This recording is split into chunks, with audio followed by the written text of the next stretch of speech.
Boa noite a todos.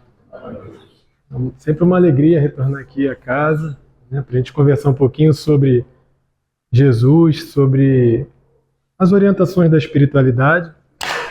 E o momento de reflexão faz com que nós pensemos um pouco na nossa vida, né, naquilo que nos aflige. E a gente tem passado por momentos difíceis, né? A humanidade tem passado por momentos desafiadores. Quando a gente compreende o que está acontecendo no planeta, né, os desafios eles começam a tomar sentidos. Não que a dor, toda a nossa necessidade de progresso vai se anular, mas quando a gente compreende o processo, a gente ressignifica a nossa existência. E a nossa conversa hoje vai girar em torno disso. O capítulo 16 do Evangelho segundo o Espiritismo, ele é intitulado Não se pode agradar a Deus e a Mamon. E o item 7, ele fala da verdadeira propriedade. E aí, para a gente refletir, é bom a gente primeiro compreender e lembrar quem nós somos, né? Quando a gente fala de verdadeira propriedade, é importante nós fazermos uma autorreflexão e pensar, analisar quem eu sou. Será que eu sou simplesmente esse ser encarnado com essas parcas experiências de 20, 30, 40, 50, 60 anos? Ou eu sou um espírito imortal que carrego comigo uma bagagem milenar e estou rumo à perfeição? Então a primeira coisa que a gente precisa de relembrar é isso, que somos viajores.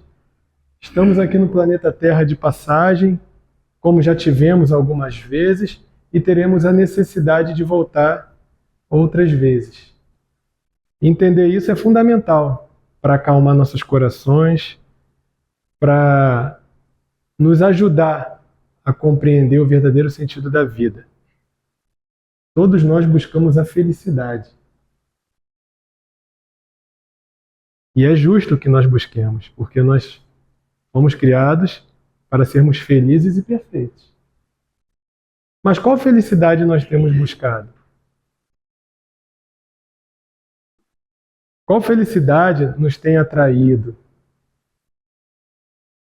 Quais são os desejos que nos estimulam em busca da felicidade? Quando nós chegamos, né, Isabel estava contando um fato, né, desse paciente milionário que tinha todos os recursos nas suas mãos e poderia fazer o que quisesse para comprar a felicidade. Mas, né, curiosamente, essa felicidade ela nunca alcançava a plenitude. Por quê? Por que às vezes a gente observa famílias, pessoas com todos os recursos materiais infelizes, filhos se envolvendo em drogas, famílias se acabando e o recurso material em abundância. Em contrapartida, famílias com limitados recursos materiais, mas felizes.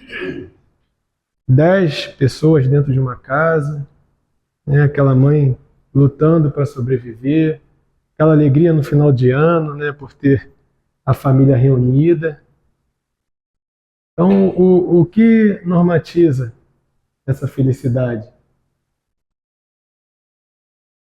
O que serve de parâmetro para que nós possamos compreender se estamos ou não em busca da verdadeira felicidade? O parâmetro está na nossa consciência. Nós temos a consciência do que realmente precisamos. Mas, por estarmos encarnados e termos necessidades materiais, muitas das vezes nós deixamos sobrepujar os desejos materiais, que são necessários, em detrimento à verdadeira necessidade do ser. Então nós precisamos resgatar a nossa essência para compreender qual é a nossa verdadeira felicidade. E Jesus, sabiamente, prevendo que nós iríamos passar por esses momentos desafiadores, deixou um roteiro. A história de Jesus é um roteiro da felicidade. Independentemente da religião. Nos dias atuais, nós não precisamos nos prender à religião para falar de Jesus. Precisamos de compreender aquele homem que mudou a humanidade, os ensinamentos daquele homem que foi o ser mais feliz que nós tivemos a oportunidade de conhecer. Tinha recursos materiais? Buscava o que nós buscamos incansavelmente para saciar o nosso prazer e talvez nos proporcionar alguma felicidade? Será que Jesus condicionava a felicidade dele ao ter? Tudo bem, Jesus está muito longe da gente ainda, compreendemos. Mas vamos chegar um pouco mais perto. As pessoas que mudaram o mundo positivamente, com seus ideais, não foi o recurso financeiro que alimentaram os seus desejos incansáveis de mudança. Vamos pegar um exemplo, né? Como nós estávamos falando de cura, Dr. Bezerra de Menezes abriu mão de recursos financeiros para auxiliar o próximo. O próprio Chico Xavier abriu mão dos direitos autorais de 452 livros em nome do bem ao próximo.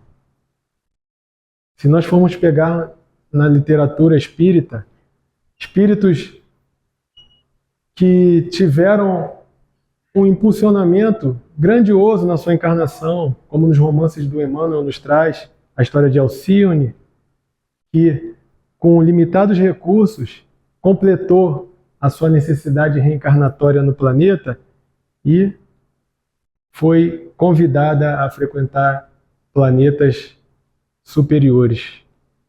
Não tinha recursos abundantes em seu favor, mas já tinha um coração desperto para o verdadeiro sentido da vida.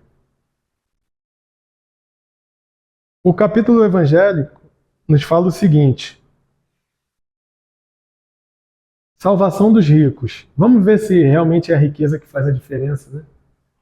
Quantos de nós pensamos, se eu ganhar na Mega Sena, eu vou ter oportunidade de ajudar muitas pessoas. Se eu tivesse mais recursos, eu teria a oportunidade de ajudar meus familiares, meus vizinhos.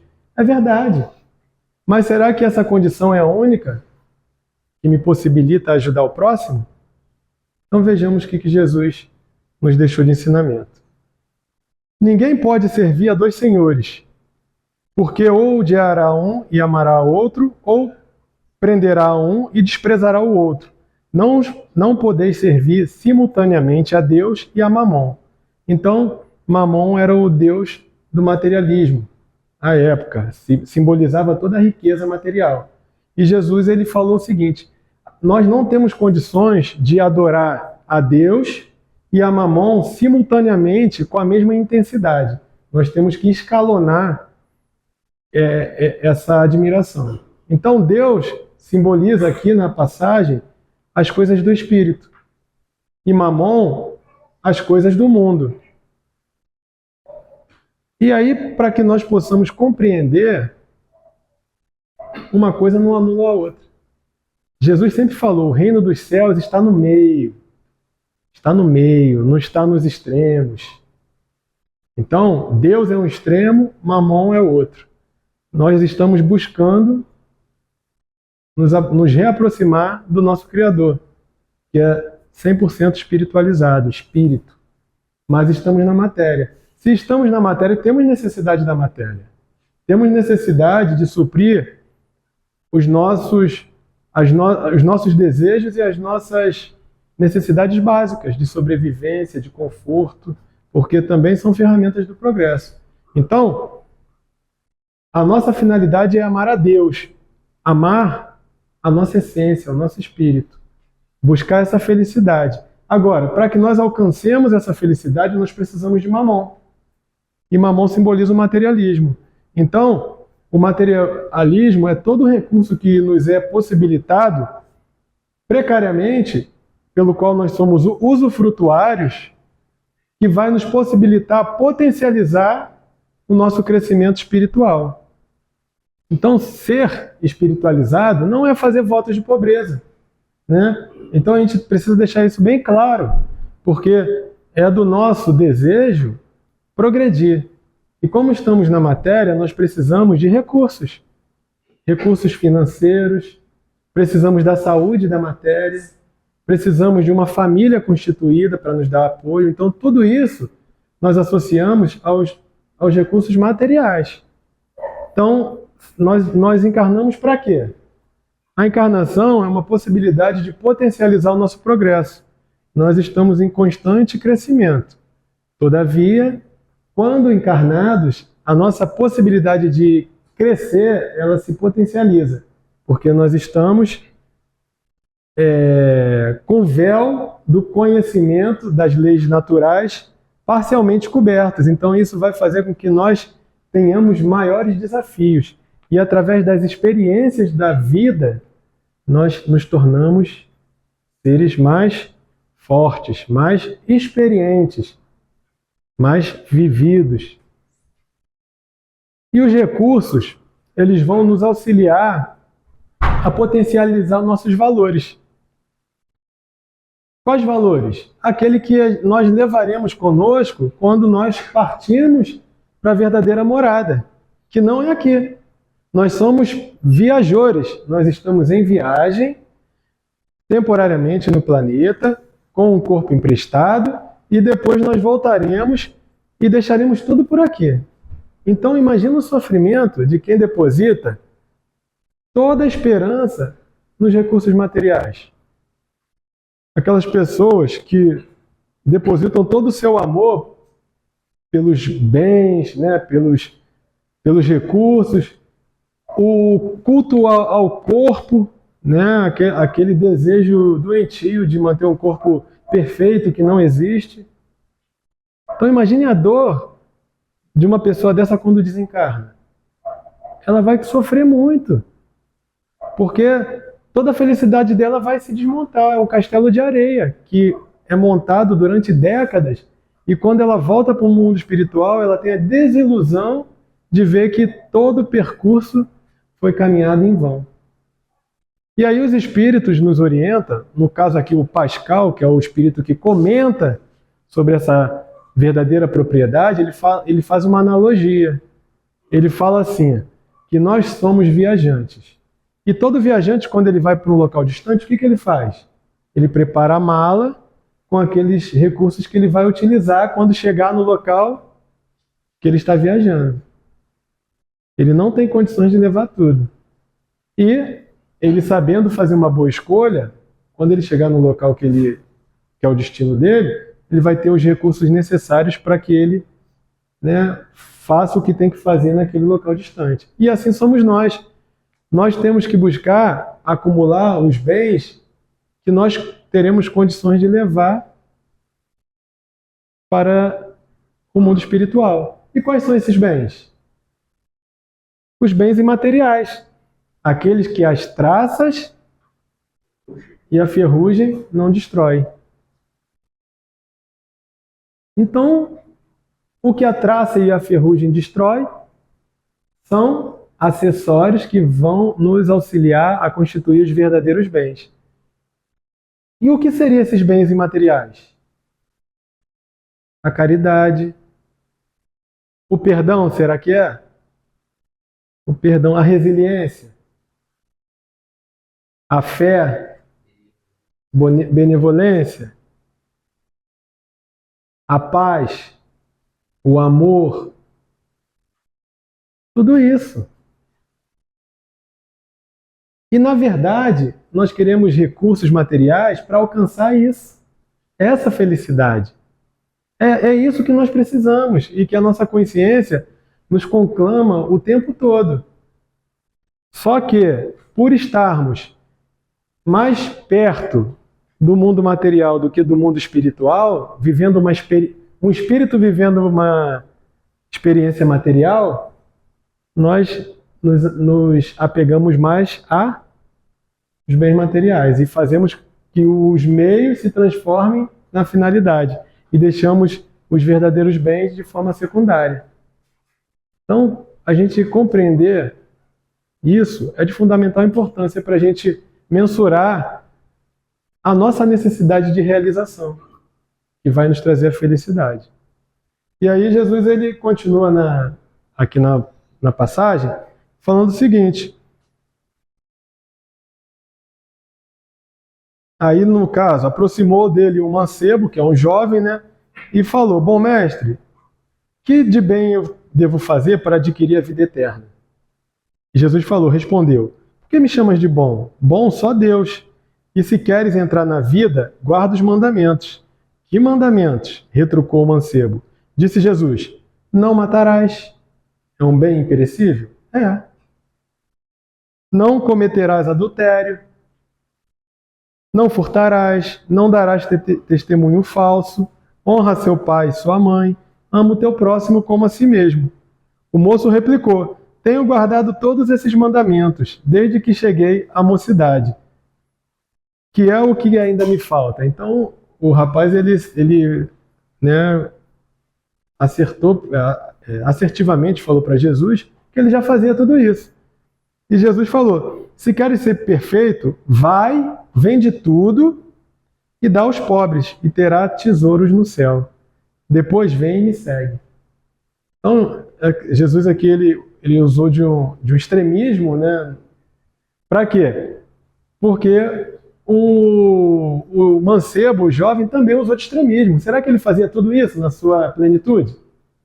Que às vezes a gente acha que faz, mas não faz. Por exemplo, quando o mandamento fala, não adulterarás. A gente só associa o adultério com a relação conjugal. Mas não.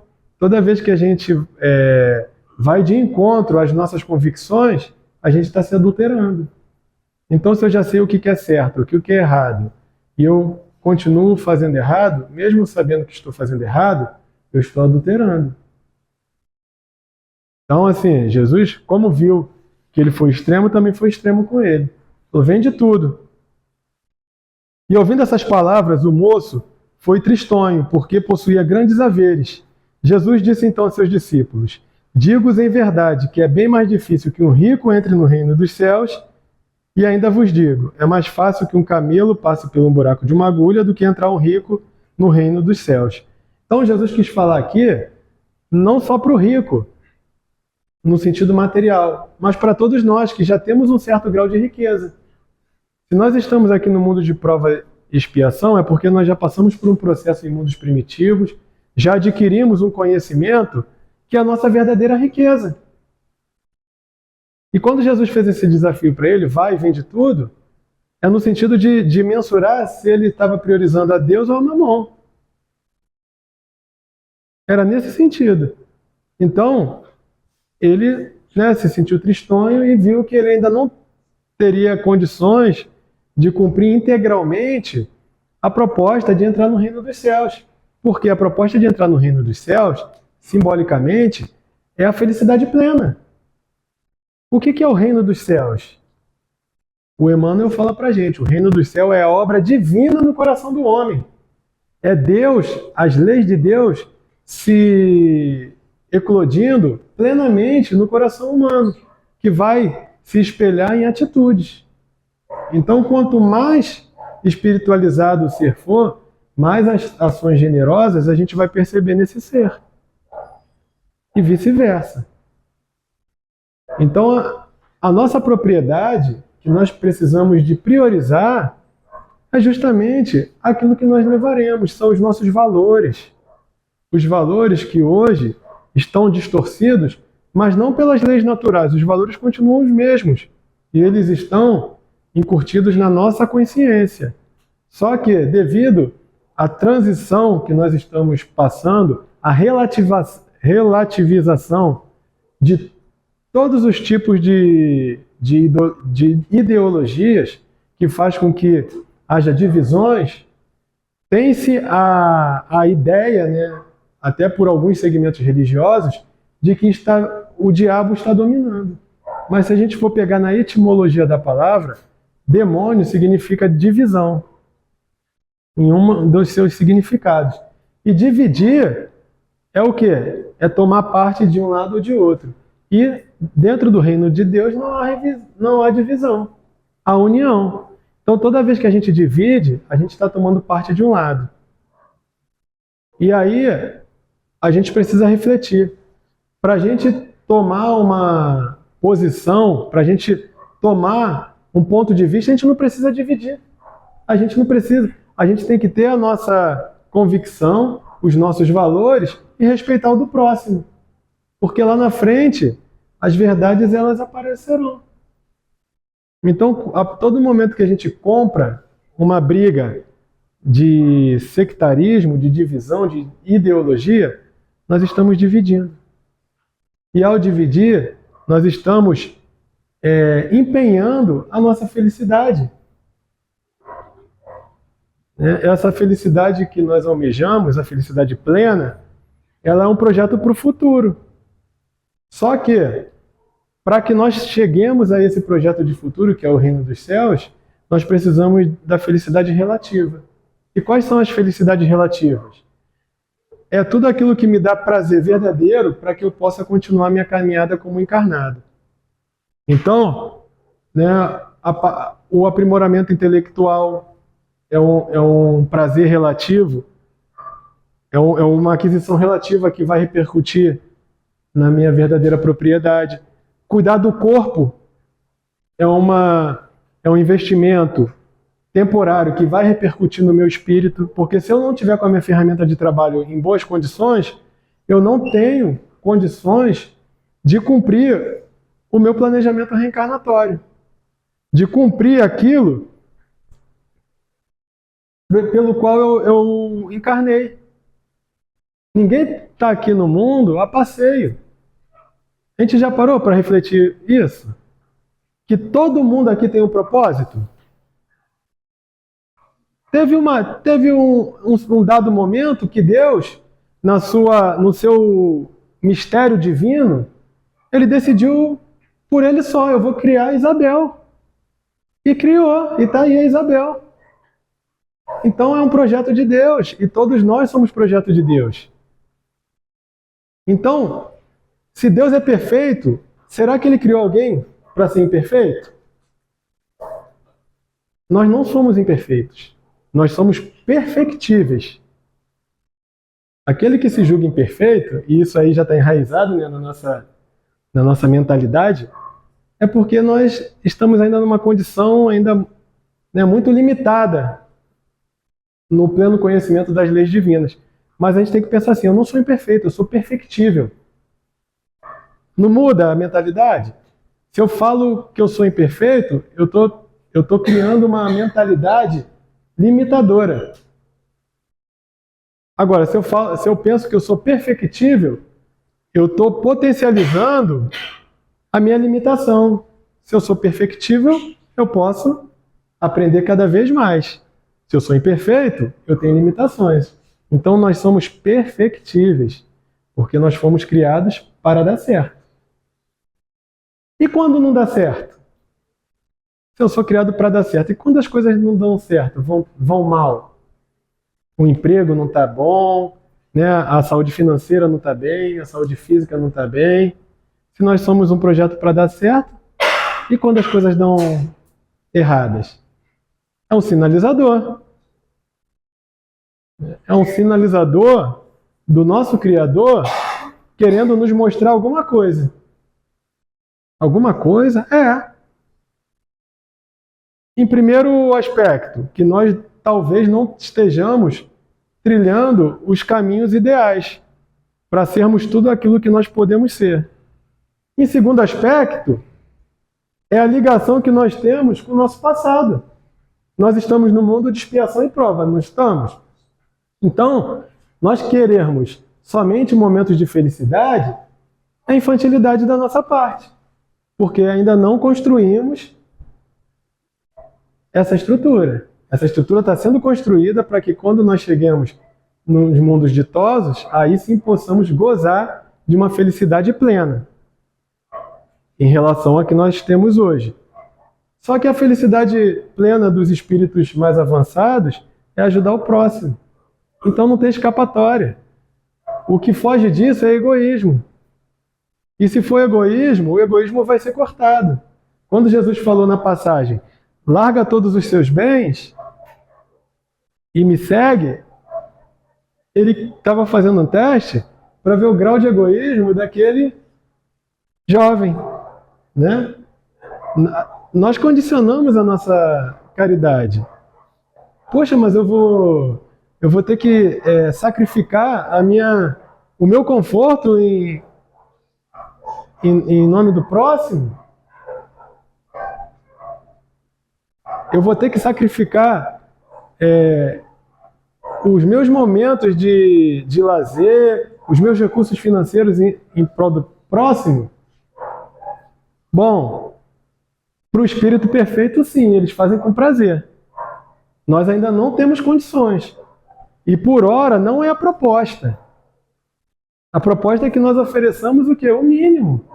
O mínimo. Nós estamos nos despertando. E acreditem, o único caminho da felicidade é amando ao próximo. Cada vez que a gente foge desse propósito, a gente entra no campo do egoísmo, do eu, do egocentrismo. E no campo do egocentrismo é muito difícil de se transitar, sabe por quê? Porque quando a gente infla o nosso ego, a gente toma o lugar de Deus. A gente se torna julgadores, nós nos tornamos prepotentes e a gente condiciona a nossa felicidade com os feitos ao nosso favor. Nunca em nome da coletividade, sempre em nome do nosso. Então, o verdadeiro amor, a verdadeira propriedade, ela é construída com base nos valores que nós já carregamos conosco e que Jesus veio lembrar através de suas ações, que os bons espíritos nos lembram o tempo todo. Toda causa de sofrimento terreno, ela tem decorrência com as nossas experiências anteriores, tem decorrência com as nossas escolhas atuais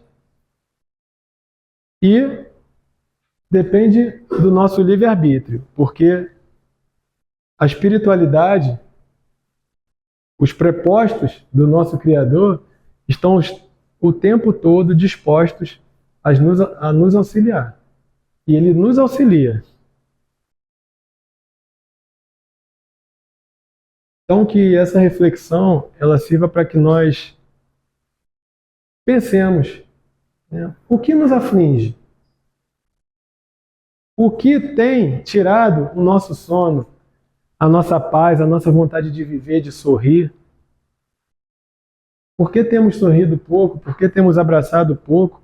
Por que andamos tão atarefados, tão ansiosos? Qual o motivo? Talvez tenhamos até dificuldade, em um primeiro plano, identificar. Mas precisamos olhar para dentro de nós. Precisamos reconhecer em nós seres perfectíveis com necessidade de progresso. E o progresso ele só vem pelo trabalho.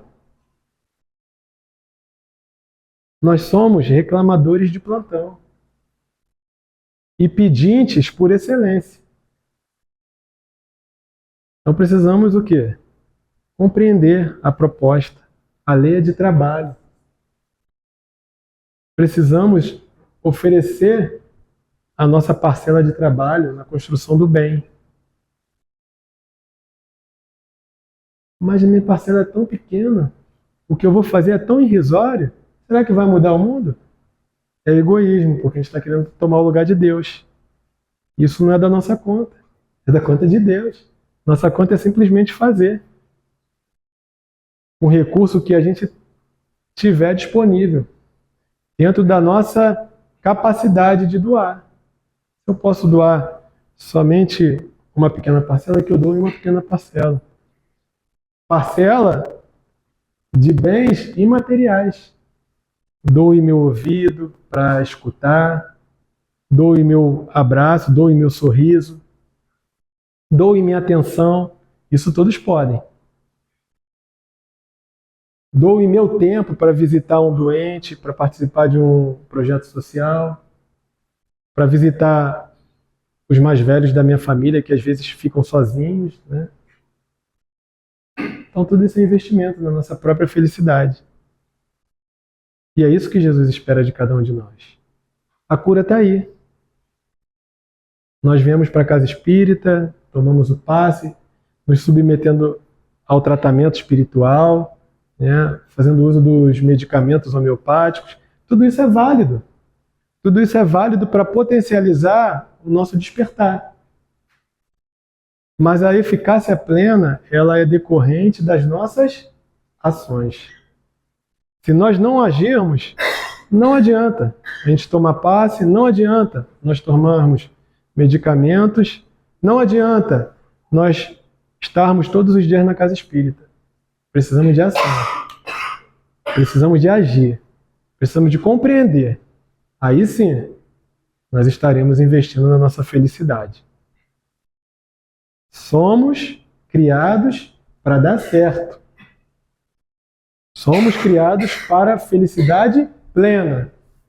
Mas temos que ter a humildade de saber que essa felicidade plena é um projeto a longo prazo. E a consciência de que um projeto a longo prazo se inicia com pequenas ações. E as pequenas ações nós já temos condições de realizar. Para nós mesmos. Nos acolhendo, nos amando,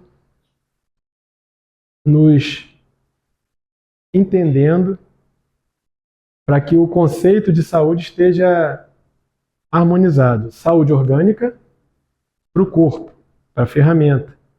Cuidar da alimentação, cuidar do nosso sono, cuidar de tudo aquilo que o nosso corpo necessita.